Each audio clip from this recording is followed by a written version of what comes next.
Assalamualaikum dan salam sejahtera. Nama saya Wan Haya Fatimah binti Syaril Azrar. Saya merupakan seorang pelajar di SMK Putrajaya Presin 14-1.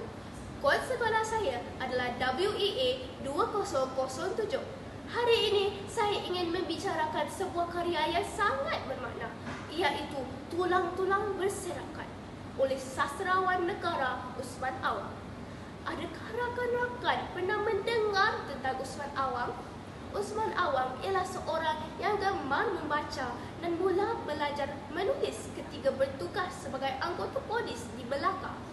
Di sana, beliau mula berkenalan dengan beberapa guru Melayu yang bertugas di situ.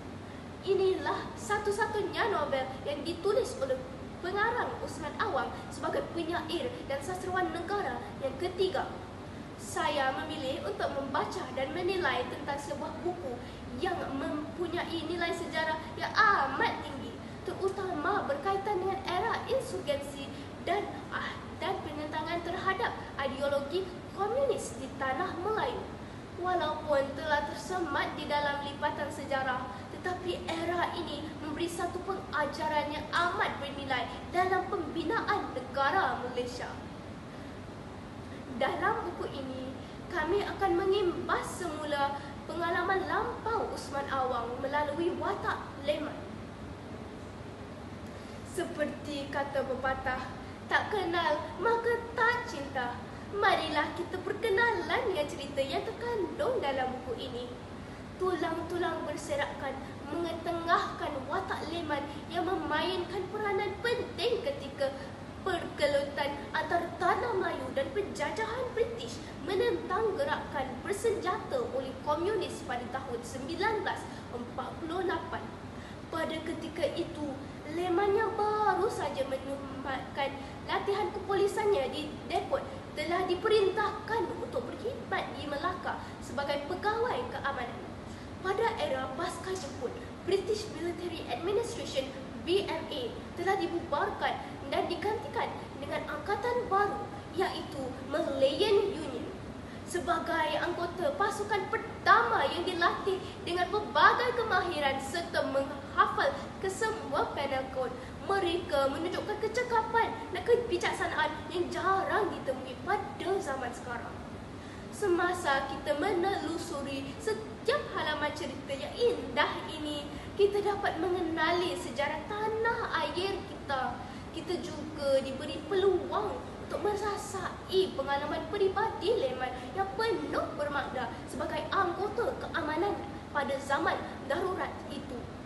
Walaupun Leman bertugas di bawah arahan pihak British, jiwa Melayu beliau tetap utuh. Sebagai anak bumi putra, kita sudah terikat dengan tanah air ini sejak lahir lagi, dan ikatan itu tidak akan pernah terurai. Apabila ancaman komunis mula merebak di tanah Melayu, Leman dan rakan-rakannya berubah.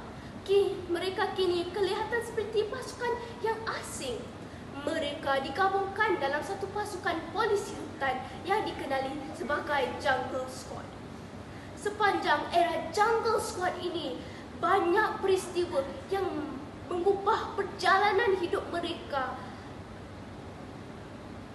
Leman menyaksikan sendiri kematian sahabat baiknya Majid hanya beberapa saat selepas mereka berbual kosong tentang masa depan mereka.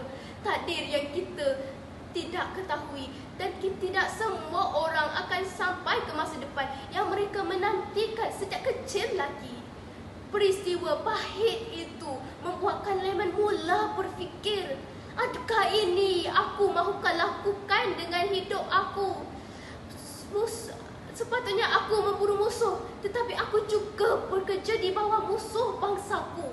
Dengan itu, Leman bertekad untuk mencari pekerjaan lain yang lebih sejalan dengan jiwanya sebagai seorang Melayu.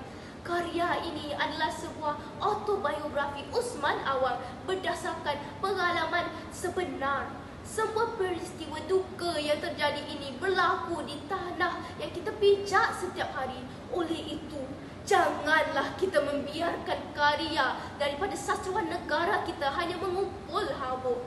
Seperti pepatah Melayu yang mengatakan, putih tulang dikandung tanah, baik budi dikenang jua. Dengan itu, saya mengakhirkan bicara saya. Sekian, terima kasih.